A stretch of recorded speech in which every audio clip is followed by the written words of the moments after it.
cheering for you, Charlie. Colonel McMaster, this is Brian Whitman. Can you hear me?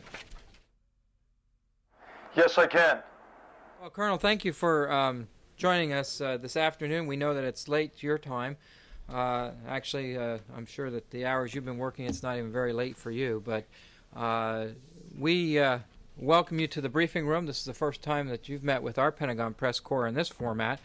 For those of you in the briefing room, this is, of course, Colonel H.R. McMaster. He is the commander of the 3rd Armored Cavalry Regiment. It is the regiment that's currently assigned to multinational forces northwest in Iraq, but more importantly, he is currently participating in Operation Restore Rights in Tal Afar. And he's here today to give us a brief update and overview of what his forces, as well as what the Iraqi security forces have been doing during this operation. He has, for the last several days, been totally consumed in this particular operation, and so I would ask that we keep our questions confined to the current operation that we're here to talk about today. With that, I'll turn it over to you, Colonel McMaster, and you can give us kind of an overview, and then we'll get into the questions here. Great. Okay, I'll begin by talking about the purpose of the operation and then describe the enemy that we're facing here, and then summarize the effects I think we've had on the enemy over the past couple of weeks. First of all, the purpose of this operation is to secure the population of Tal Afar from the terrorists who have infiltrated this city and set up a safe haven and support base here in Tal Afar. The whole purpose of the operation is to secure the population so that we can lift the enemy's campaign of intimidation and coercion over the population, and allow economic and political development to proceed here and a return really to normal life. The enemy in this area is the worst of the worst in terms of people in the world. The enemy here was drawn to Tal Afar for a couple of reasons. First of all, Tal Afar is positioned along routes that lead from Mosul into Syria. So it was important to the enemy to have freedom of action, not only in Tal Afar but in western Nineveh province, so they could access sources of external support in Syria. Also, this area is important to the enemy because this enemy, Al-Qaeda in Iraq, wants to foment ethnic and sectarian violence and wants a chaotic environment so that they can operate freely in this area, and ultimately what they hope is that Iraq will fail and descend into civil war. And this area is conducive to those sort of efforts because you have an ethnic minority here, the Turkmen. You have that ethnic minority is further divided between a majority of Turkmen Sunni and a minority of Turkmen Shia. And this city of Turkmen exists in an area that also includes other ethnic and sectarian groups, including Sunni Arabs and Yazidis, and then also Kurds in the region. So the enemy moved into here to establish this support base and safe haven. They also moved into this area because there's very dense urban terrain in the city of Tal Afar. It's difficult for our forces, organized as we are as a mechanized force primarily, to access these areas. And so the enemy went into this safe haven and used it not only to access sources of external support, but they also used this area to train, organize, and equip their forces for employment not only locally here in Tal Afar, but without the region and potentially throughout the country. So it was very important for us to deny the enemy the ability to use this safe haven and to terrorize this population. To protect themselves here, what the enemy did is they waged the most brutal and murderous campaign against the people of Tal Afar. And I'd like just to briefly characterize the enemy, describe who we're fighting here. This is an enemy who, when they came in, they removed all the imams from the mosques and they replaced them with Islamic extremist laymen. They removed all the teachers from the schools and replaced them with people who had a 5th grade education and who preached hatred and intolerance. They murdered people. Each of their cells that they have within the city has a direct action cell of about 100 or so fighters. They have a kidnapping and murder cell. They have a propaganda cell, a mortar cell, a sniper cell, very high degree of organization here. And what the enemy did is to keep the population from informing on their activities, to keep the population afraid. They kidnapped and murdered large numbers of the people here, and it was across the spectrum. A Sunni Turkmen imam was kidnapped and murdered. A very fine man, a city councilman, Councilman Suleiman, was pulled out of his car in front of his children and his wife and gunned down with about 30 gunshot wounds to his head. The enemy conducted indiscriminate mortar attacks against populated areas and wounded scores of children and killed many others. The enemy here did just the most horrible things you can imagine. In one case, murdering a child, placing a booby trap within the child's body and waiting for the parent to come recover the body of their child and exploding it to kill the parents, beheadings and so forth. So the enemy's grip over this population to maintain the safe haven was based on fear, coercion, and these sort of heinous acts. And not only were they targeting civilians, brutally murdering them, torturing them, but they were also kidnapping the youth of the city and brainwashing them and trying to turn them into hate-filled murderers. So really there could be no better enemy for our soldiers and Iraqi army soldiers to pursue and defeat and deny the enemy the safe haven in this area. So I just want to quickly summarize what's occurred here and then talk about some of the reasons for the successes we've had thus far. The regiment began operating here on the 1st of May with our lead squadron, 2nd Squadron. They partnered with a unit that was doing a very effective job at disrupting the enemy here and reinforced their efforts. That was the 1st of the 14th Cavalry. They began to conduct aggressive offensive operations and reconnaissance operations in the city. The enemy noticed that we're challenging this support base, a base that they desperately wanted to hold on to, so they began to attack our forces in large numbers. And we had stand-up conventional fights against the enemy in this dense urban terrain, where up to 200 of the enemy were attacking our troopers as they conducted operations in this urban area. The result of those operations were that Iraqi security forces and our forces killed large numbers of the enemy in those engagements, 30 to 40 of the enemy at a time. So the enemy realized, this tactic isn't working. So they went back into harassment attacks, IEDs, roadside bombs, mortar attacks, sniper attacks against our forces, and attempted to do sort of hit and run operations against us. But our troopers were very aggressive in maintaining contact with the enemy. We have an air-ground team here, so our aero scouts were able to maintain contact with the enemy as they tried to move into the interior of the city. So we pursued them very effectively, and we were able to gain access to intelligence here by a very good relationship with the people who recognize this enemy for who they are and were very forthcoming with human intelligence.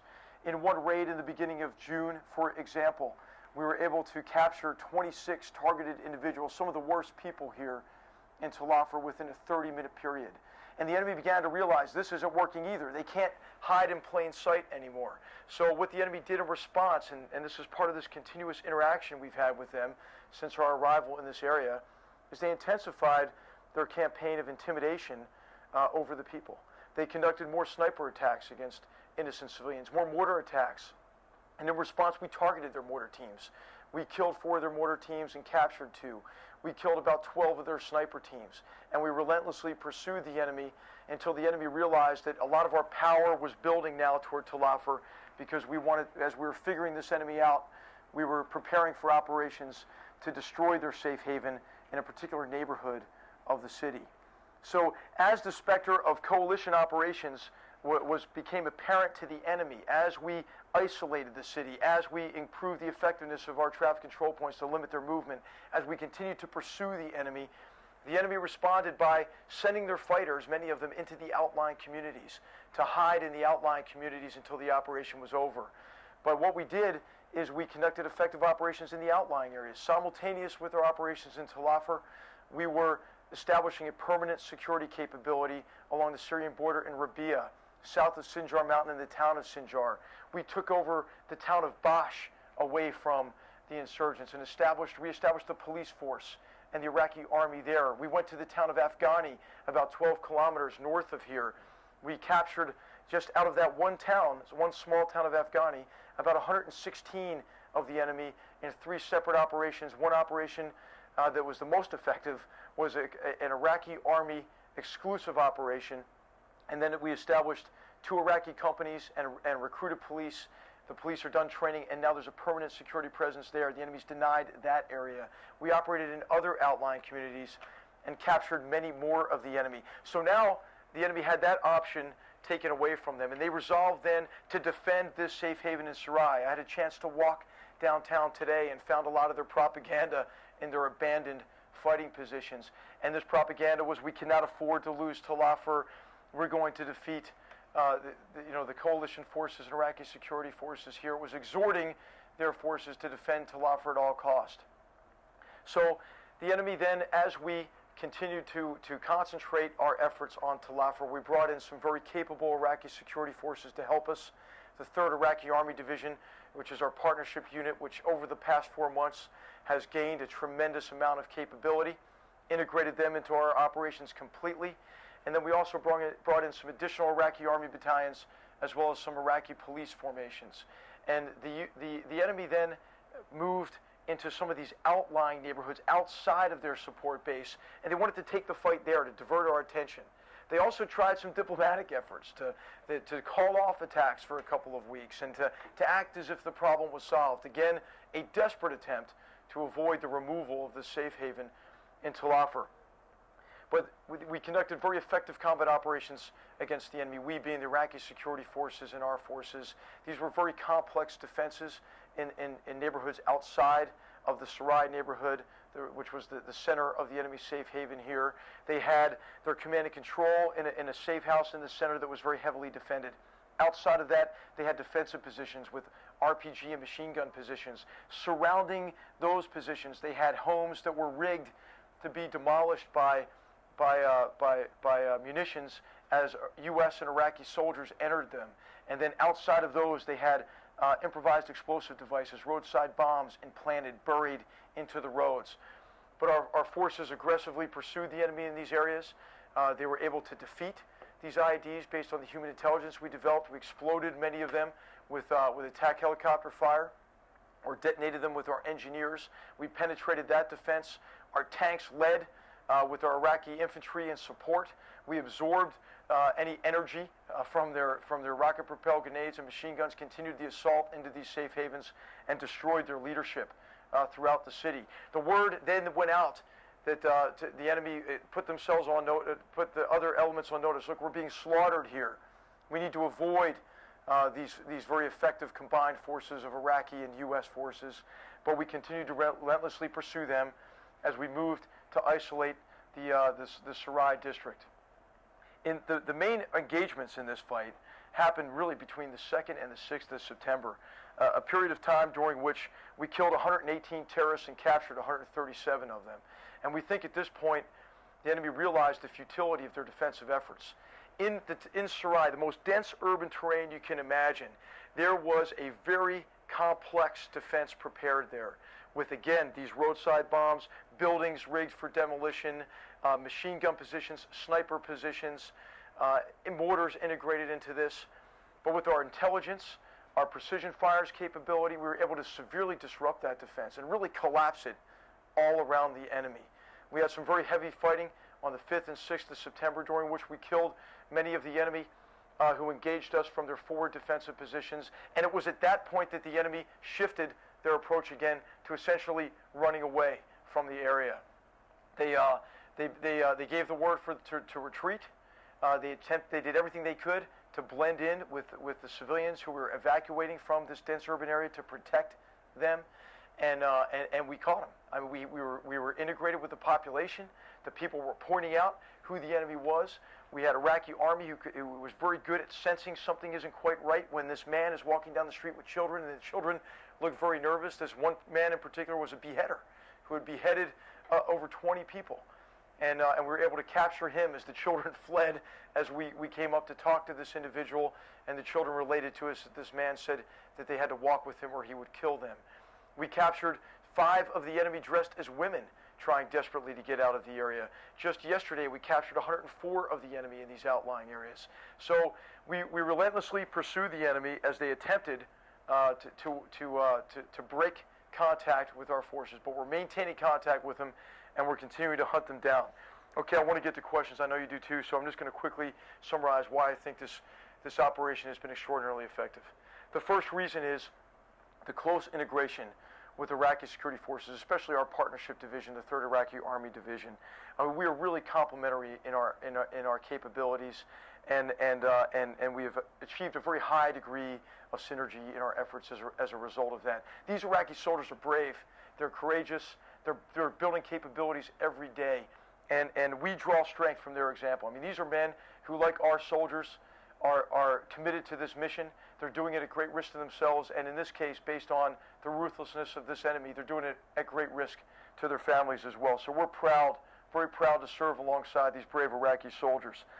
Also, we achieved, I think, an unprecedented level of cooperation between civil officials and our partnership units, the police, the mayor, and the people. I mean, the people are sick and tired of this violence, of this enemy, and they're very grateful for our efforts and the Iraqi Army's efforts in particular to rid them of this enemy.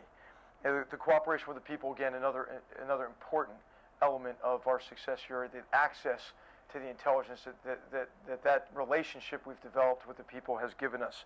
And then I'll tell you, the American soldier, the American people have got to be so proud of our soldiers. I can't tell you how proud I am of the troopers of this regiment. They have relentlessly pursued this enemy in continuous combat operations for well over 14 days. They are tough, they are disciplined, they are compassionate, and America ought to be proud of the cavalry troopers of this regiment and the soldiers more broadly in our Army and in our armed services. We have been joined by a very effective organization, the 2nd of the 325, the White Falcons from the 82nd Airborne Division. They've gotten into this fight and have done a tremendous job. We're coordinating our efforts with the 1st of the 72nd Infantry in Mosul, who was pursuing the enemy relentlessly in their area as the enemy attempts to flee. They're hunting them down in that area. But the American soldier is pursuing the enemies of Iraq. They're pursuing the enemies of our nation.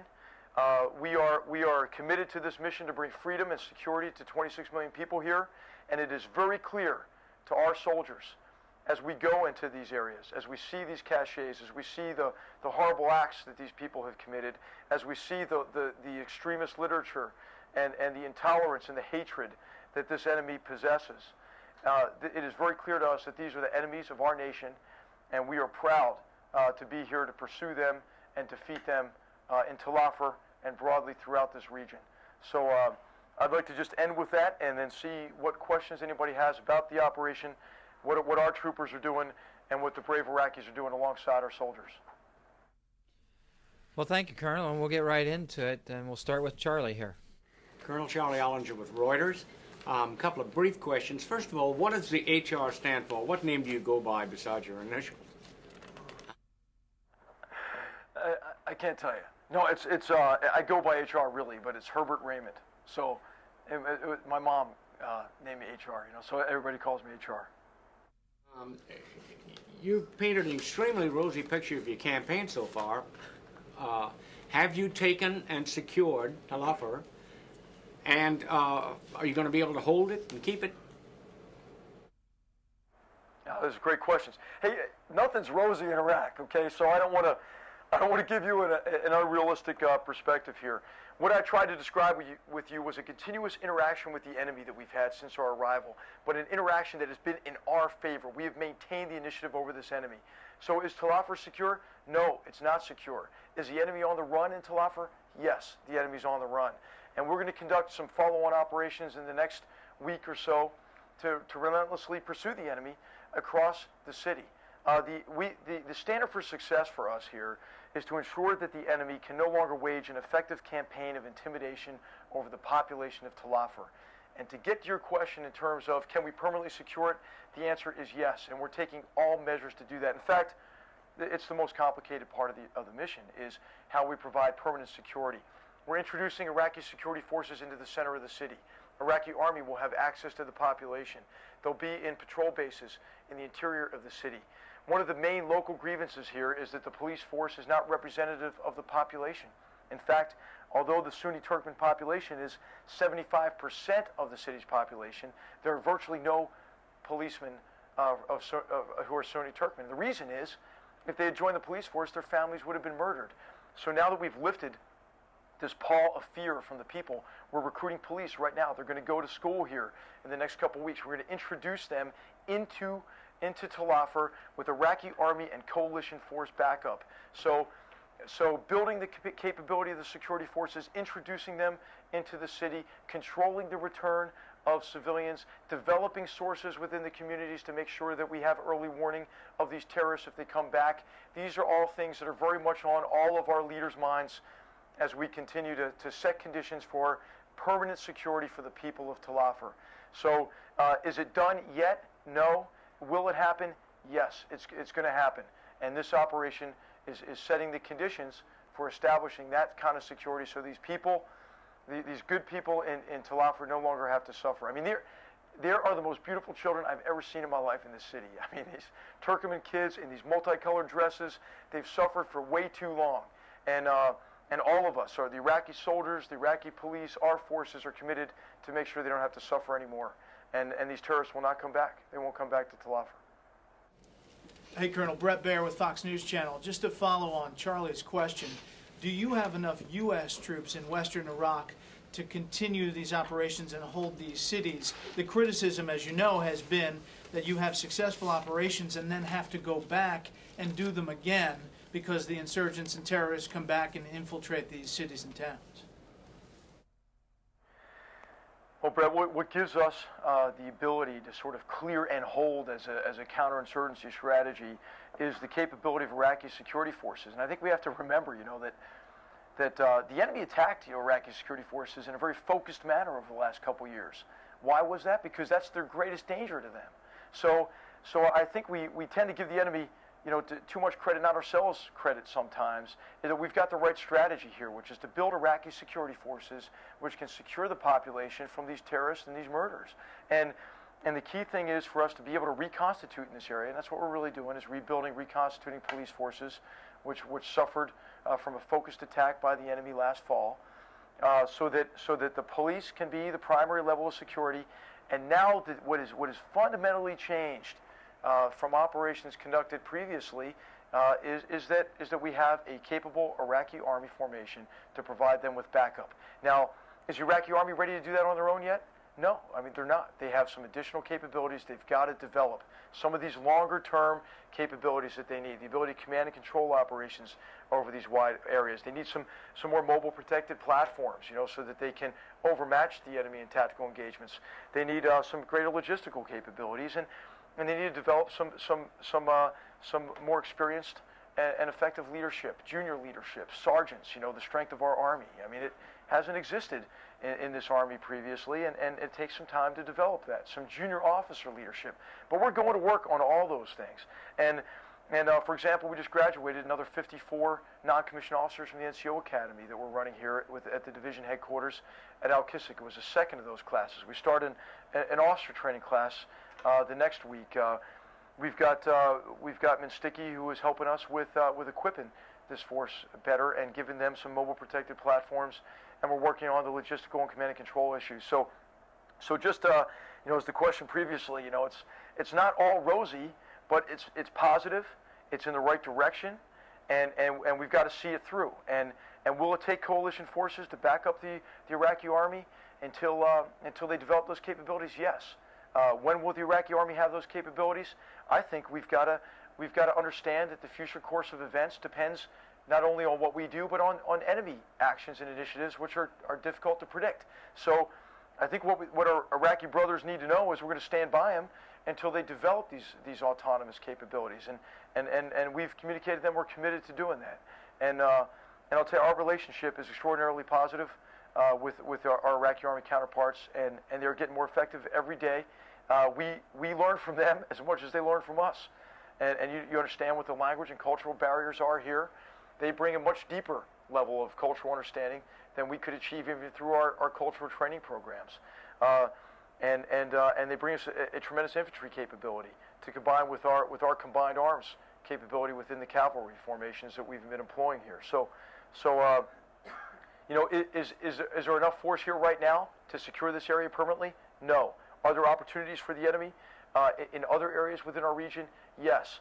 But we are focused every day on taking those options away from the enemy, clearing additional areas, and the enemy is on the run. I mean, they're losing. They don't have many places to go now. You know, they still have some places to go, but we're going to take them away from them next, and we'll continue to conduct operations in those outlying areas to disrupt their ability until we can establish a permanent security capability with police and army. Bob Burns. Colonel Bob Burns from Associated Press. Have you captured or killed any known associates of Zarqawi in this operation? And also, as the extremists have fled the city, have they left behind, or have you found any unconventional weapons or other unusual items? Yeah, that's a great question. Yes, we have. We have captured many associates of Zarqawi. We have captured many of the leaders who we had targeted during this operation. And I don't know what has been released so far, so I'm not going to really comment on the specifics. But we have been very effective with a broader team here and specialized capabilities to track down the enemy leadership. And this is very important, you know, part of this campaign, because these are the intimidators. These are the worst of the worst, and we have been very effective against them. They are associates of Zarqawi. They are some of the worst human beings on the face of the earth, and it gives us there's no really greater pleasure than for us than to kill or capture these particular individuals. In terms of specialized weapons, some crude attempts, I think. In the western part of the city, we've been able to put this picture together now. The enemy had rigged a lot of buildings for destruction, and they wanted to time these buildings, the destruction of these buildings, with the entry of our forces. In one of these buildings, the enemy had big barrels of chemicals that had explosives implanted in the chemicals, wires running around them. The whole house was rigged for demolition. Around this house, a lot of families were living. Our soldiers were conducting an area reconnaissance operation. They went into this house. Immediately their eyes began burning, their throat began burning, so they withdrew out of the house immediately, and then we conducted reconnaissance with some chemical protective gear and with a remote reconnaissance capability into the house, and we could tell that the thing was rigged with chemicals. We stopped all of our operations. We were actually pursuing a particular enemy, but this was more important. We evacuated the civilians from the area, and then we demolished that building without a hazard to the people. I don't know if you've been following some of the enemy's propaganda. You know, one of the cells in this enemy structure here, this very well-developed enemy structure, is a propaganda cell, and on the sort of jihadist and extremist websites, they've been saying, you know, that coalition forces are using chemical weapons. I think what they had hoped to do was detonate this building, kill innocent civilians in this neighborhood, and then blame it on coalition forces. But we preempted their ability to do that by evacuating the civilians from that building. That's one example of it. We found some manuals that describe how they could make sort of these kind of chemical dirty bombs and so forth. But you know, if the enemy had the capability to use it, I mean, this enemy is absolutely unscrupulous, and I have no doubt that they would use it against innocent civilians and our own forces. So all the more important reason to make sure they don't have a place to develop these kind of plans, to conduct this kind of training, and that's what I think one of the greatest successes of this operation is. This safe haven is gone for them. Let's go over here to Jamie. Colonel Jamie McIntyre from CNN. Just a couple of basics. How many troops are involved in this overall operation? What is the mix between U.S. and Iraqi? And you talked about the casualties that you've inflicted on the enemy. Can you tell us what sort of casualties you've taken over this 14 days?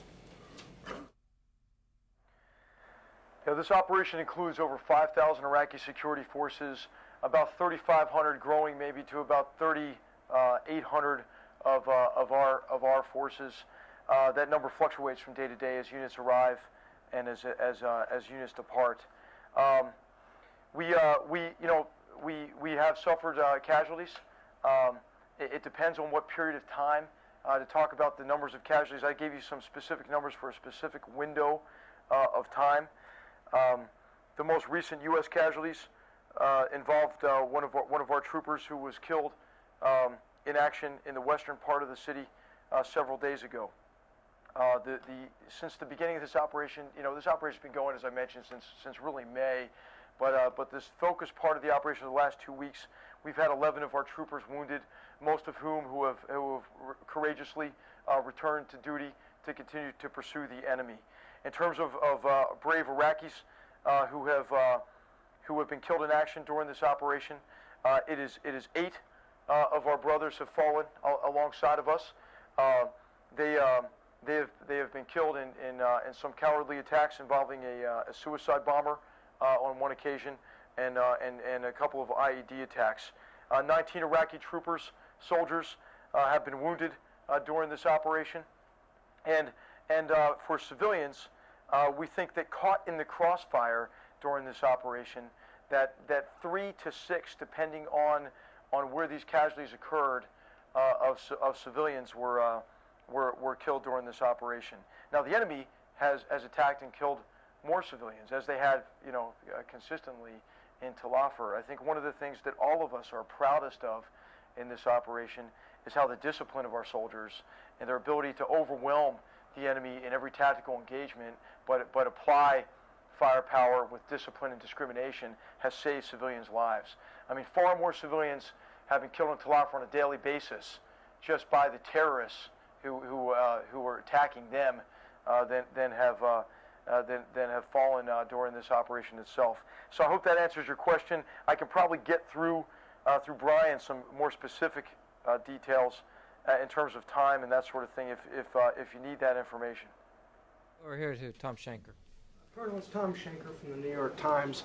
I know that every mission is different, but as you describe the insurgent defenses, their order of battle, the way they fought and then faded away, I couldn't help but hear resonance of Fallujah. I'm just curious whether the insurgency you faced in Tal Afar was the same insurgency, broadly of course, or whether they have grown and learned or are doing something different now. And of course for you, were there things that you did differently in this operation because you learned on your own military's lessons of Fallujah? Well, I'll tell you, we're learning every day here. We learn from our fellow units. We learned from operations in Fallujah. We read a lot about that. We read a lot about previous operations in Tal Afar. And no, it's not the same enemy. I don't think it's a similar enemy. It's an enemy that has combined radical Islamic extremism and influences from transnational terrorist organizations and Saddamists, former regime elements. Much of the population here who was complicit with the terrorists are former members of the old regime's Republican Guard, many of their senior warrant officers, for example, which is equivalent to senior NCOs in our Army. So you had this melding together of an extremist enemy with a significant amount of military experience. I mean, basically, in a lot of areas of the city, it was the schoolhouse for the enemy, and they took over schools. They would go into schools, have classes on how to do an IED. I mean, literally chalkboards. We've got photos of students and teachers standing in front of chalkboards. And in one engagement we had about a month ago, we were able to gain observation of the enemy having an IED class outside of a school with 30 people gathered around, digging up a hole and showing how you put it in an IED. Now we disrupted their class with an artillery attack that resulted in 30 of the enemy being killed on that occasion. But it's another example of what the enemy was using this area for. So we found these classroom environments. We found we found training ammunition, for AK-47, sniper manuals, mortar manuals. And so the function of this place was different from Fallujah. The dynamics here were completely different in terms of the nature of the operation, because we had the active cooperation of such a large percentage of the population, and that's what really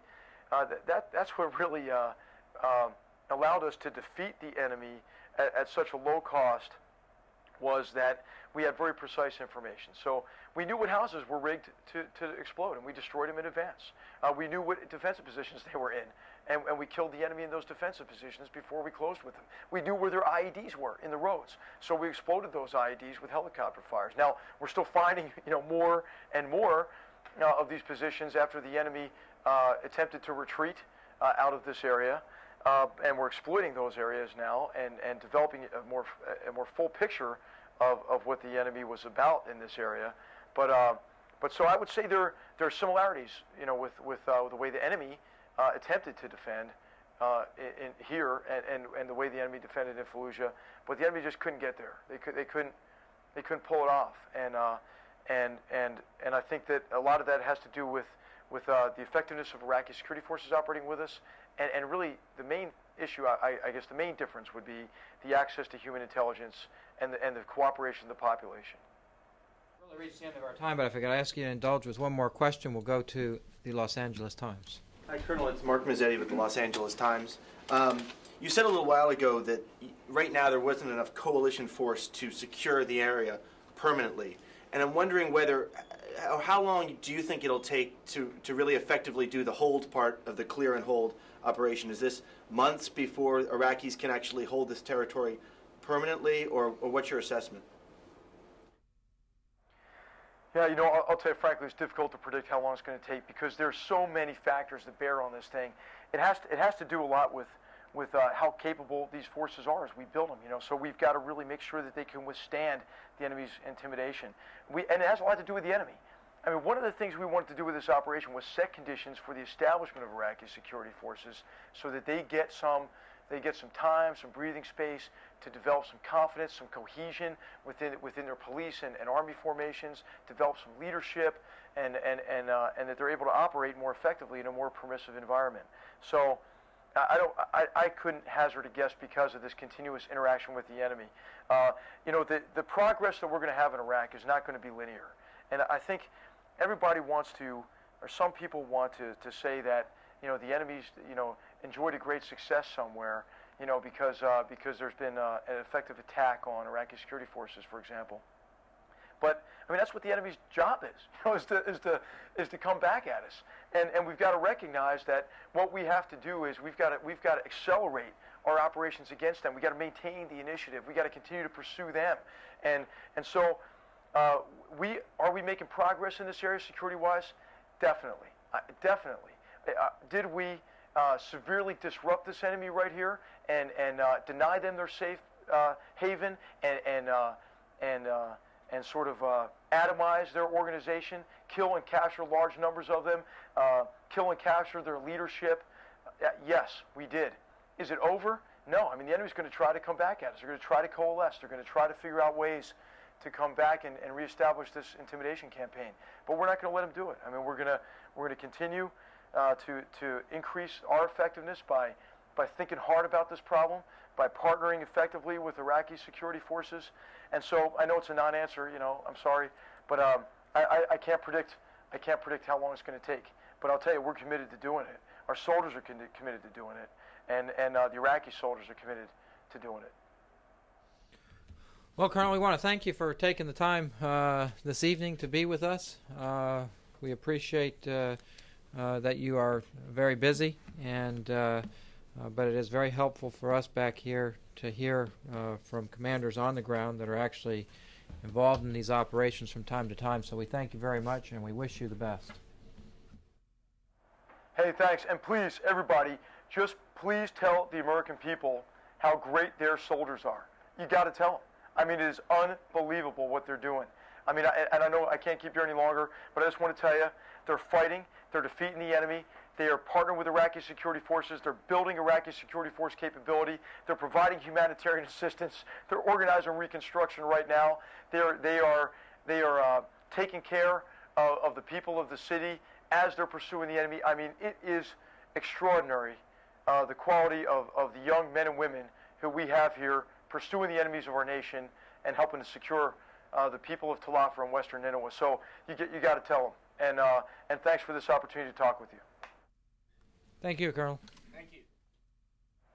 Thanks.